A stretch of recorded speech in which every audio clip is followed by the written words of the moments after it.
Hey, welcome to Into the Channel, podcasts primarily about women's football. Before we hit the pitch, if you enjoy the show or love women's football as much as your boys do, subscribe or follow us on YouTube, Spotify, Apple Podcasts, or wherever you like to watch or listen. Ratings and reviews always appreciated. At ITC_pod on X, at Into the Channel pod on Threads. I am your host, Dino Grant, and as always, I am joined by my co-host, Mr. Grant Engel. What is up, man? Doing well, buddy. I hope everybody has had at least some time to rest and recover during the holiday period. That goes for the folks we cover on this show. The top women's leagues are on winter break right now, including the UEFA Women's Champions League. But the footballing world rarely ever comes to a full stop. So there's other stuff for us to watch, and there's still a lot of stuff for us to talk about. Absolutely. And when the ball stops rolling, that's when your guys step in and try to fill some of that gap. There you go. That's what we're here for. Absolutely.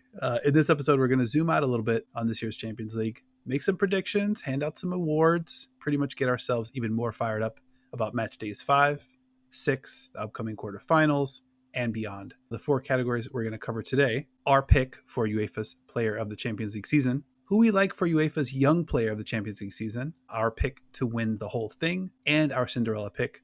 Basically, the team we think can defy the odds, defy the experts, make us all look like dummies, the team that might reach the semis, maybe the final, maybe even more. Mr. Grant Engel, big show today. Where you want to get started?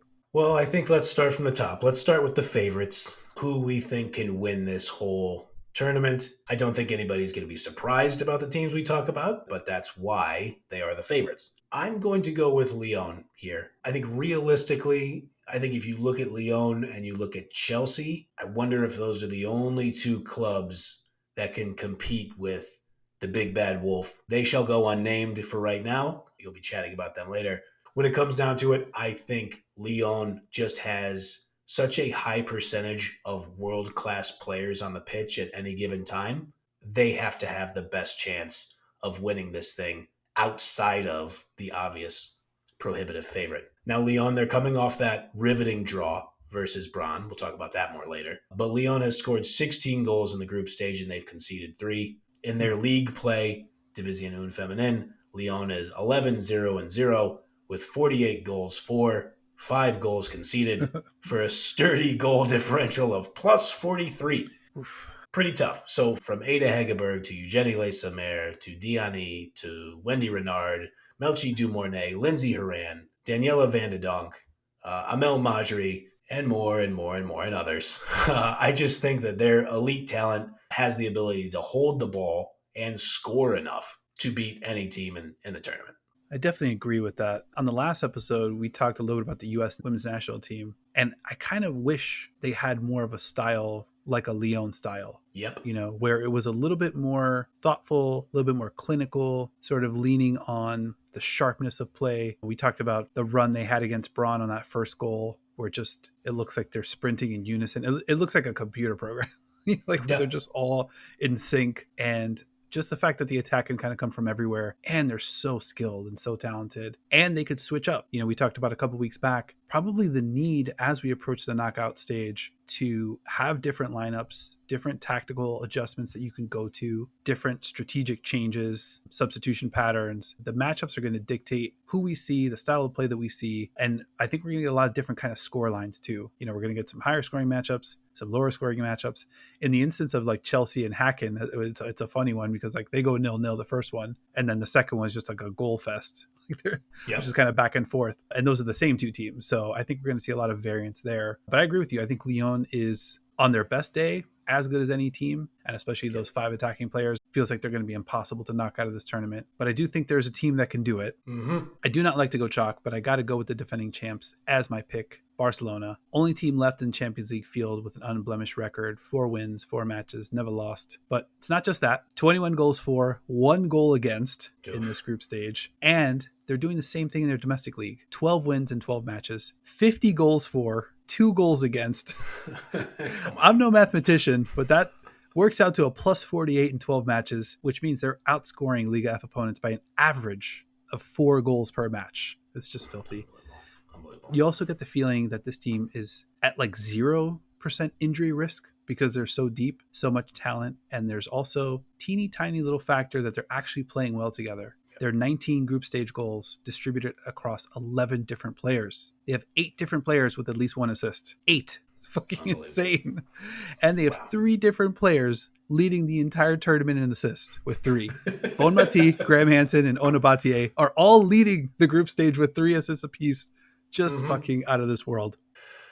You know, I honestly have a difficult time. And when we prepare for the show, it's like, okay, well, we can't say all the same stuff all the time. You've been covering Group A closely. I've been assigned Group B. I wanted to be assigned Group B. So I was like, okay, Lyon is the challenger here. But to your point, even if I do think on their best day, I think Lyon could beat Barcelona. I think Chelsea could probably beat Barcelona on their best day. I think sneakily BK Hacken could give Barcelona like a really good match on their best day. Interesting. I have a really difficult time seeing any other team winning. Tournament football is wild. Weird stuff happens. But man, they just have too many world-class players who play the perfect style of football with each other. And then you mentioned her as one of the 3 players leading the tournament in assists. You have the best player in the world, arguably, in Aitana Bonmatí.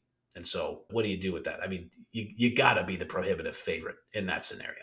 I mean, yeah, no argument there. Just envisioning a matchup of, let's say, our 2 favorites, a Lyon-Barcelona matchup. You know, you got Wendy Renard out there. Mm-hmm. I close my eyes and I just struggle envisioning where the ball's going to be. It's hard to not see, you know, Basha serving it in to all those attacking Lyon players. And then it's also hard to see how the ball's not on Barcelona's half for the entire match also. It's going to be interesting to see who wins the possession battle. Having a Wendy Renard back there going to be a little tougher for like a, you know, a Paralluelo to just run roughshod in there. I just kind of want to fast forward to it. But at the same time, I want to just soak up all of these incredibly captivating matchups as well. For sure. And hopefully we get a nice run of Barcelona getting tested by some of these other squads, maybe some teams that are really going to be physical with them. Although I think Barcelona has the personnel to deal with that also. You know, we talked about it in the Lyon-Brann game where Brann said, okay, we're going to hold the ball versus you, Lyon. We're not going to be afraid. We're going to play a little possession. And Lyon said, okay, we'll run the counterattack. That's fine. And I think Barcelona has that ability to make those adjustments. They're pretty overwhelming, man, in pretty much every aspect. I think we'll be talking about them in these other categories as well. I think so, yeah. Before we scoot ahead, though, January 25th, that's going to be match day 5. Barcelona's got a home match. Eintracht Frankfurt coming to town, who will be playing for their lives.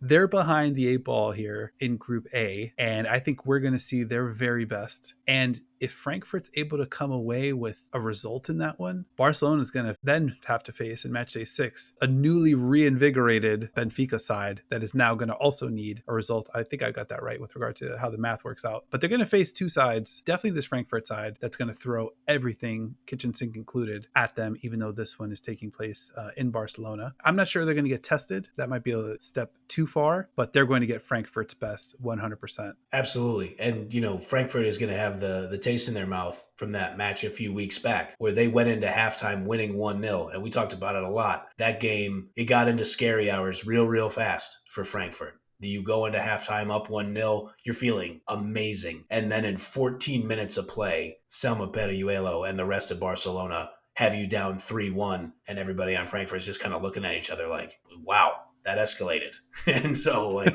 I feel like, and that was at home. That was in Germany. So now you got to go to Barcelona and do it. Tough hill to climb. Tough hill to climb. But again, they're playing for their tournament lives here. They need to get something out of that match. So we'll see what happens.